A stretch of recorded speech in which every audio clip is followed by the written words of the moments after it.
Hello, my name is Bruce Marino, and today we're going to be tying a Hendrickson Nymph.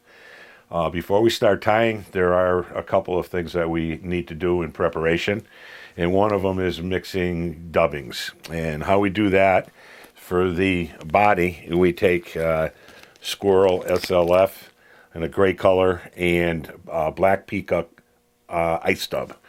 And we mix them together, and this is what we get.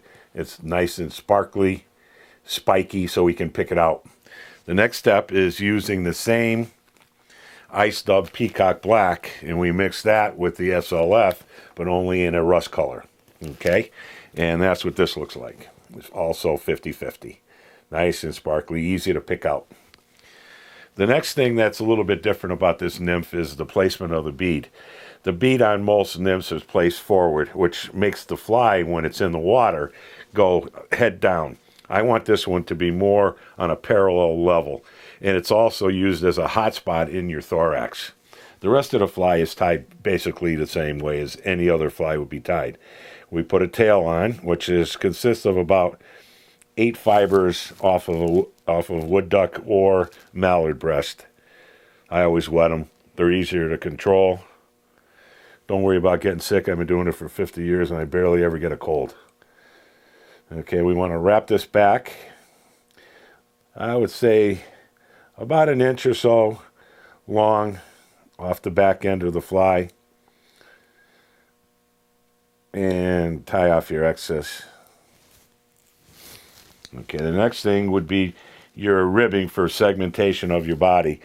I like to use French oval tinsel in a gold color, and we tie that on, and then from there we proceed with the body. The body, you want to, when you're creating your noodle, you want to make it nice and loose, not tight like you do a dry fly, because this has to be buggy and be able to be picked out a little bit, because a Hendrickson Nymph has pretty much gills all the way down it. More so in the front, which you will see when we're done with this. Now you wrap this up just behind the bead and put your spiral wraps in for your segmentation of the body. Tie that off. Trim that. Now, for your wing pad, I like to use, it's scud back. It's like a plastic material, and it's nice and jet black, very shiny. Also very fish catching, very attractive to the fish. And here we go with the thorax, which is your peacock and your spiky rust. And this goes on a little bit, even lightly or dubbed, and a little bit longer. And you can see how it puffs up when I'm wrapping it behind the bead. And cross over in front, and you want to put about half the amount on that you did on the original thorax section, which is pretty much like that. And you can see how nice and loose that is. Wrap this up right up to the back of that bead. Wrap forward. I like to pull it back a little bit at times, and then you can put on your wing case. Okay, wrap that nice and tie it off. Whip finish. Of course, this is not done because we have to pick out those gills. Flatten it out.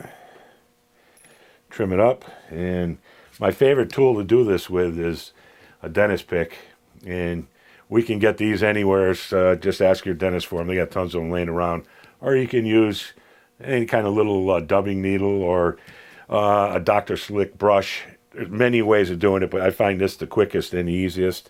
And all you do is just pull in here like this, pick it out. You want to get it flat, like this, and then trim it out. And you can see how nice and bushy that is as far as your gills. And once it's wet, that bead in there will really be very pronounced as a hot spot. and also as a leavening factor to keep that bug nice and flat as it's traveling through the water column. And that's it.